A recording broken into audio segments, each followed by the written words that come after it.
እነሆ አዲስ መረጃ ከኋላ እንደምትመለከቱት ማለት ነው።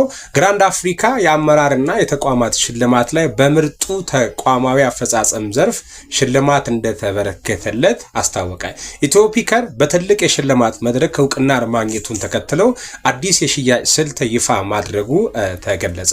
በኤሌክትሪክ ተሽከርካሪዎች አስመጪነትና በኤክስፖርት ዘርፍ የተሰማራው ኢትዮፒከር የተሰኘው ድርጅት ማለት ነው በ20ኛው ግራንድ አፍሪካ የአመራርና የተቋማት ሽልማት ላይ በምርጥ ተቋማዊ አፈጻጸም ዘርፍ ሽልማት እንደተበረከተለት አስታውቋል። ኩባንያው የተገኘውን ስኬት በማስመልከትም እስከ ጥምቀት በዓል የሚቆይ የዋጋ ቅናሽና የፋይናንስ አመቺ መርሃ ግብር ይፋ አድርጓል። ባለፈው ሳምንት በአድዋ መታሰቢያ ሙዚየም ትጓንን እንሸልማለን በሚል መሪ ቃል በተካሄደው በዚህ የሽልማት ስነ ስርዓት ላይ ተቋም በ3 የተለያዩ ዘርፎች እውቅናን አግኝቷል። በዚህ መሰረት የድርጅት መስራችና ባለቤት አቶ ሳሙኤል አዲስ ዓለም በከፍተኛ አመራር ዘርፍ ሲሸለሙ፣ ሌሎች 2 የመካከለኛ አመራሮችም የላቀ አፈጻጸም ላሳዩ መሪዎች የሚሰጠውን ሽልማት ተቀብሏል። ተቋሙ ይህንን ሀገራዊ ስኬትን ለደንበኞቹ ለማካፈል በሚል እስከ ጥምቀት በዓል የሚቆይ የዋጋ ቅናሽ ማድረጉን ገልጿል።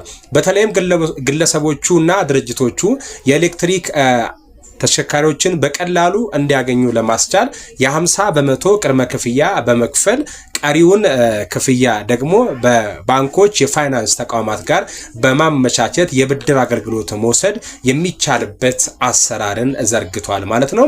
በ2013 ዓ.ም የቀድሞ የባንክ ባለሙያ በሆኑት በአቶ ሳሙኤል አዲስ ዓለም የተመሰረተው ሳሙኤል አዲስ ዓለም አስመጪና ላኪ በአሁኑ ወቅት በዩናይትድ አረብ ኤምሬትስ እና በአዲስ አበባ ቅርንጫፎቹን በመክፈት በስፋት እየተንቀሳቀሰም ይገኛል። ተቋሙ በኢትዮፒከር መለያ የኤሌክትሪክ ተሽከርካሪዎችን ወደ ሀገር ውስጥ ከማስገባት ባለፈ በቡና በቅባት እህሎችና በፍየል ስጋ ኤክስፖርት ዘርፍ ላይ በመሰማራት ለሀገር የውጭ ምንዛሬ ግኝት የድርሻውን እየተወጣ እንደሚገኝ ከደረሰን መረጃ ለመረዳት ተችሏል።